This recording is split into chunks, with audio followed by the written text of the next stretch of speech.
You are watching I Xirtus. wonder how much of that is fueled by the psychedelics versus how much of that is fueled by being adjacent to intelligence agents. Because like Aleister Mhm. Crowley, Timothy Leary, Robert Gordon Wasson, Hoffman, you can go down the list, and it's like you cannot separate intelligence agencies from psychedelics, or at least having a complete monopoly over it. Even if you go backwards to the Eleusinian mysteries, and even before that, they were kind of kept secret underground. You had to be someone that knows someone in order to get access to them, versus almost every other drug kind of known to man, even at those times too, right? Like opiates Right. weren't necessarily something where you got to know someone that knows someone. Those ones went straight to the mainstream through like pharmacology. So when you were saying earlier about big pharma maybe being bad, I wondered, isn't big pharma just intelligence agencies in general? They're connected, and there's perverse incentive, and that's where it's coming from. In part, it's coming from different Because like, places. where's Most the of it's mom just and profit pop? driven. Where's the mom and pop pharmacy, like drug makers? You know what I mean? The ones that, because the bar is so high that you have to have ins with the government in order to get around the bar so often, that there's no such thing as like a mom and pop or like a research chemical shop, because you got to Well, be so Sasha established in order to even get in there. well, there's easy. Alexander Shulgin was maybe the mom and pop, but like he was still, because of that, friends with most of the intelligence agencies, and he was in the Navy when he was 15. One of the earliest graduates, I think, wasn't it? Did Shulgin go to Yale or Harvard? What was it that he went to? I know that he ended up on a submarine and he ended up studying a chemistry book until he ended up working for DuPont. That was Harvard for sure.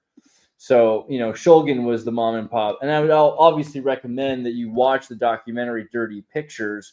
Dirty Pictures referring to the drawings he did of different research chemicals that he designed, right? Alexander Sasha Shulgin, he was famous for reintroducing MDMA, something invented in the 1890s by Germans, but actually he was the first to test it himself, right? He realized, hey, if I take this, I could figure out what's going on. So every drug he made, for the most part, as far as I know, every drug he made, he tested himself with his wife. That was the mom and pop shop. I yelled at him. I yelled at him shortly before he died at Entheon Village, where he was giving a talk, and somebody was He said actually something like, bad about RFK. well, he was this guy, this other guy was dressed as a leather daddy, and he it is irrelevant. But it was question and answer time after Shogun was giving this talk with his wife there, by the way, and this Laura. guy had asked him specifically about serotonin depletion and serotonin receptor sites, just totally respectful, just like not even accusatory, just like, I'm wondering about this, I've heard about this. And Shogun had been answering all these questions one after another, and when this guy asked him that, he said, I didn't hear the question. And the guy went to repeat it, and he said, next question please. Like, he basically, we all could see that he heard the fucking question, and that it was so, I was so annoyed with it that I stood up, and I didn't say that much, but I spoke my mind about it. I was like, you heard the freaking the question.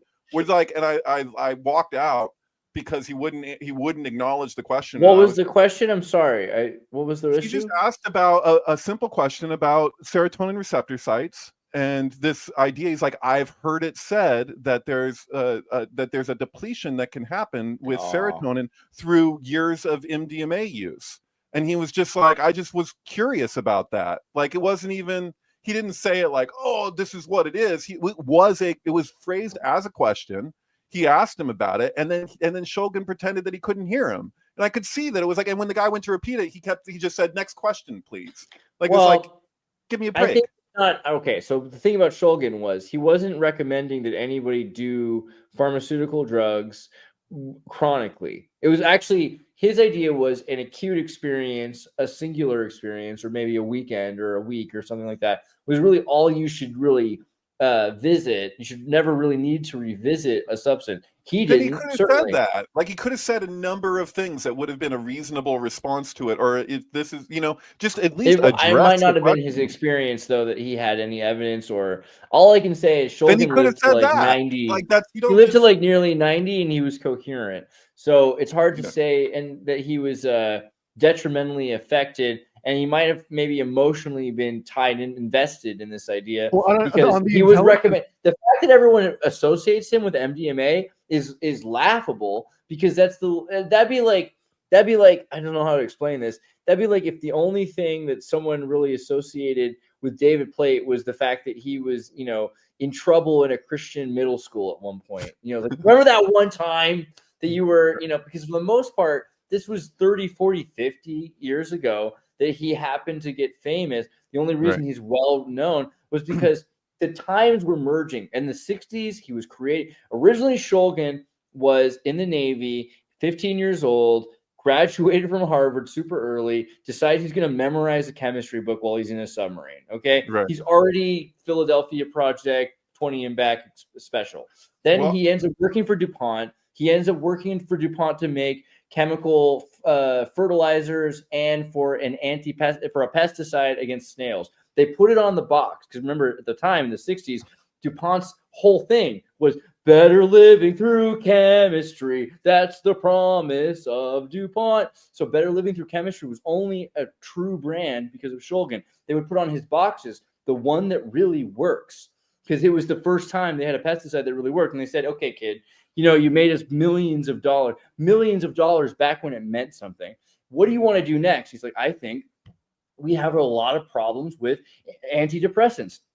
They're non-functional. I think that if I were to take mescaline cactus and to synthesize, some sort of a non-psychoactive mescaline molecule, that we would be able to. Why do you think you guys have DOC and 2CI and all these things? He was trying to figure out, can we make an antidepressant that actually works?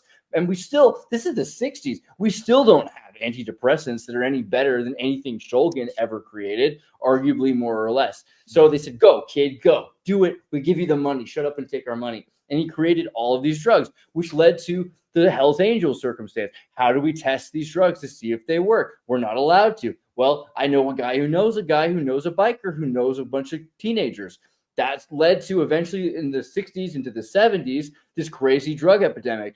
But how does it end? It ends in the 1980s where psychologists, because remember the story about the DEA agent who ends up, becoming friends with this alchemist. The psychedelic MDMA research is being done by psychiatrists who are prescribing a non-psychoactive dose, or to psychologists who didn't know any better and are prescribing psychoactive doses of MDMA to your mom and your dad, essentially. And so it became culturally acceptable to a level that the household name MDMA was introduced to the people. And this is what leads people back to Shulgin. So it's just, it scratches. You should have been giving the talk for him, because I'll tell you what, like, I dig everything that you're saying. And he presented himself as the MDMA guru along with his wife. That's what I saw. That's what their talk was. Like, everything that you're saying would have been a more interesting talk than what I was witnessing. So, well, I mean, he's probably 85. I remember seeing him sleeping on a park bench in Sebastopol, all right. So he sounds like he's the one that's pushing that Eleusinian approach on drugs, though, where like you get to do it one time and that's it. Like whatever you get out of it, that was the one time you get to do it,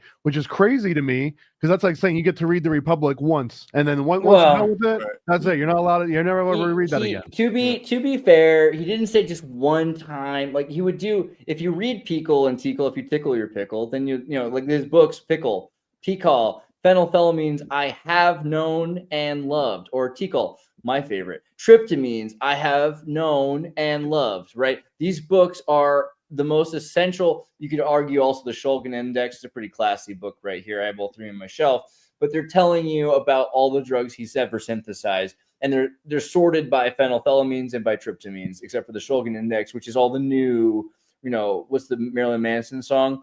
Rabble, rabble, bitch, bitch. This is the new shit, basically. Yeah. But originally, he was showing off that he created these drugs and taking very microscopic doses and then taking heroic doses. So he would often do a 3-time thing. He would show you what happened when he took a negligible amount, when he took a substantial or considerable amount, and then when he took what he considered to be the heroic dose amount. But by that point, and he also would chronicle what happened to him the time after. He's like, I lost all issues of depression for months after this drug. So it would not be reasonable to test other drugs for depression, he would say, because after he took these tryptamines, I no longer experienced phenethylamines might use up your serotonin. Tryptamines might introduce synthetic serotonin. These are really important things to see in a study. And eventually he would say, okay, if you keep taking this drug, it ruins the opportunity for you to see what the drugs do for you, because you might end up becoming chronically. I mean, if you ever take tryptamines that are synthetically producing serotonin, then eventually you're not going to be able to produce your own serotonin naturally, right? It's a steroid, essentially. So you have to be very careful about these kinds of experiences. And those were not what he was looking. We didn't want people. This is the problem. A lot of people are into addictive personalities. So they say, hey, this is my crutch. I'm going to take it every day. You probably shouldn't take a 72-hour psychoactive dose of an amphetamine every day. You know, I'm not your doctor. I just don't think that it's a good idea. That's my opinion. But then we never get the 4-minute mile. That's the point. That's why they invented China, my friend. The Rockefellers are here for you. I'm not arguing against that. Oh my God. All right. Fair. You know that there's apparently only one substance known to civilized man that is shown scientifically to indicate that it rebuilds serotonin receptor sites, and that's ayahuasca. And the way in which they were able to test that and to ascertain that to whatever degree they were able to was because there's people, you have a control group, and you don't usually have that with substances, because there's people who are raised like from an early age doing ayahuasca who have very regimented, they have a very strict lifestyle. That you have to be careful about lecithin in their diet. And then there's people who just do whatever and just have taken it over time that are more just like whatever. So like there's a reason why them Quechua Indians are so peaceful and loving. You know, it might be something to do with that for sure.